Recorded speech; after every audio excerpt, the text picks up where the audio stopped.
Alright, so I figured that I would do more stuff on DC Prime, more DC Prime news stuff. The DC Prime fanfiction site, I should have said that earlier in the previous video talking about Justice League Task Force. Yeah, so I am doing a DC Prime event similar to how I'm doing a Marvel event called Youth at War later on down the road. I've got so much work to do that I've been kind of lacking, and Youth at War may be coming later, maybe say winter, but we're not here to talk about that.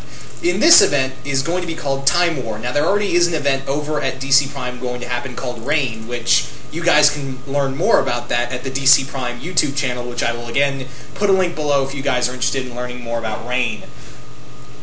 But yeah, that's an event Ivan's writing, and this is an event I'm going to be doing called once again, it's called Time War. Now, Time War is an event where the Lords of Gallifrey have decided that the Daleks are too dangerous to live, so they've started a war with them for the whole of wait, that's not it. Never, but no, seriously. The event is going to focus a lot on the villains of the story are going to be the Manhunters.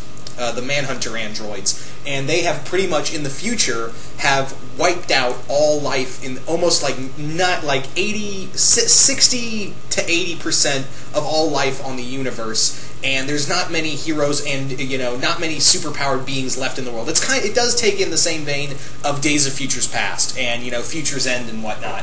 It is kind of like in the same vein.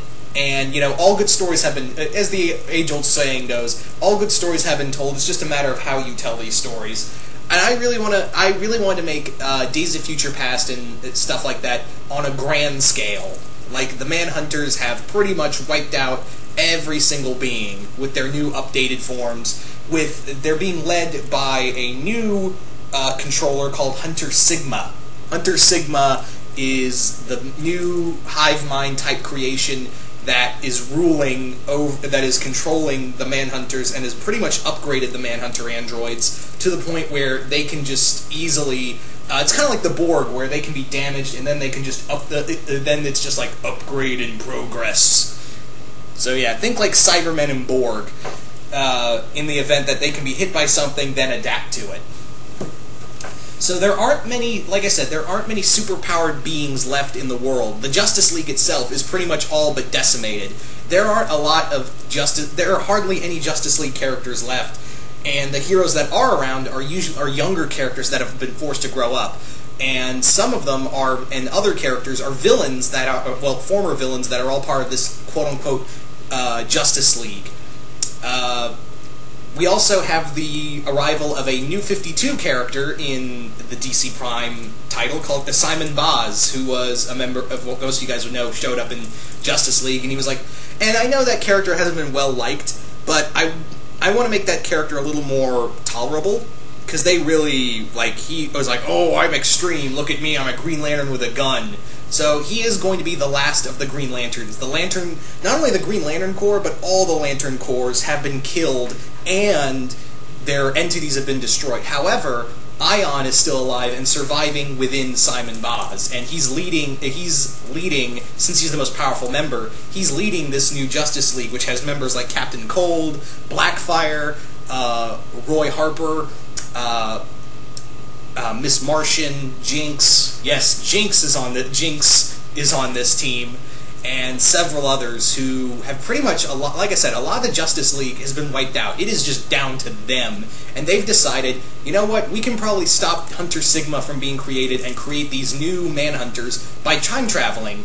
So they managed to time travel, but here's the thing: since none of them know jack shit about time travel, they end up breaking holes in the time-space continuum, which has allowed the Manhunters to seep into every point of DC's timeline, of the DC Prime timeline, and let Manhunters start hunting down other characters throughout them. So, yeah, time gets broken real bad. And in here, not only do you have the Manhunters all throughout every single point in time, all the way back to like Jonah Hex and even like Wonder Woman, which in Real Manos' run is in World War II. You've got them everywhere in all different points in time, and in all different points of the timelines. Even in the far future, even in like the time of Legion, the Legion of Superheroes, all kinds of crazy shit.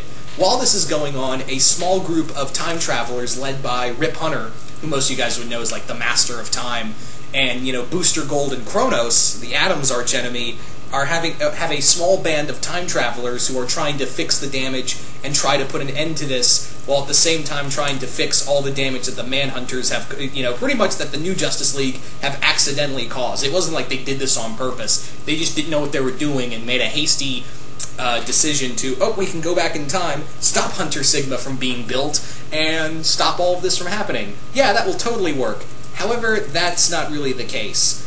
But yeah, all in all, this is an event I really don't want to spoil. I've said enough as it is, but it's something I really want to do. I know it's again time travel and a lot like Days of Futures Past, but I really truthfully, honestly, that was kind of the big idea for it. That was kind of my big idea. That's actually where I got the idea from, but I wanted to expand further on it, where you didn't just have, mutants and humans being eradicated, you had the whole galaxy get wiped out. And the Manhunters are characters that some people kind of laugh at. They're characters like, oh, it's a Manhunter android, boom, it's dead. So they were never really, some people don't really take them as a serious threat, so I really want to give them that serious threat form and just take them to the next level, basically. So, again, I really don't want to spoil a lot. I've said enough as it is. But I will say this. At the end of this event, the time travel is going to be damaged. There is going to be problems. Like, if superheroes think, we can just time travel and fix our problems, no. It is, oof. But trust me, things won't be the same after Time War. I know every event says, things will never be the same again. I guarantee you that Time War in DC Prime, nothing is going to be the same again. And that's my guarantee. Now, when Time War begins, that's hard to tell because Ivan's event, Reign, which is still in the works, hasn't started yet. But when that's done, and I'll obviously have a little space to breathe out everything. It won't be like at Marvel where it's like one event after another. I'll have a few months to prepare more for Time War. But in that time period, yeah, I'll be having little hints. In fact, I'm starting all my every title I'm writing, from Jonah Hex to High Five, Lord of Order, Wildcat. You're going to start seeing little things sprinkled out throughout everything that's going to happen and what's going to happen and how this is going to change the DC Prime fanfiction universe on a whole. So, be prepared for that. Anyway, so yeah, this won't. I can't really say when this will come out, so we'll just have to wait for Reign to end, and then a few months after Ivan Krolo's event, Reign ends, then Time War will begin. So stay tuned for that. Anyway, once again, I hope you guys enjoyed this, and like I said earlier, I'll have a link below for the DC Prime YouTube channel, so you guys can check out the DC Prime fanfiction videos and see what we're doing on there, and then you guys can go check out, from there, you guys can go check out the DC Prime fanfiction site itself. So, hope you guys all enjoy that, and once again, hope you all enjoyed this, and I'm out.